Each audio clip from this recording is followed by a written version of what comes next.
sa kanya. At lahat ng nagiging sakit karamdaman niya ay mawala sa pangalan ng Jesus' Panginoon name. Jesus. In Jesus' Jesus' name, gumaling na siya. Jesus' name. In Jesus' name, Jesus' name.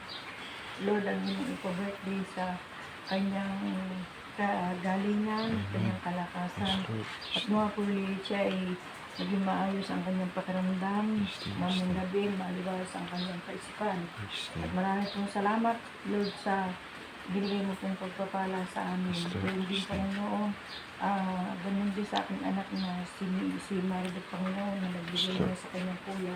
Maraming handa na itong Lord Jesus. Balik mo po sa kanya ng siksik at liglig at nabigyan po siya ng malakas upang matawar sa kanyang trabaho. At naman, Panginoon, sa kanyang pag-uwi sa December, kami ay muling magkakasama-sama sa hapagkainan ito. Maraming salamat sa iyo, Panginoon, ginabalik ang mataas na pupuri, mataas na sa iyo. Sa parang pangalan ng Dugtong na anak ni Jesus. Amen.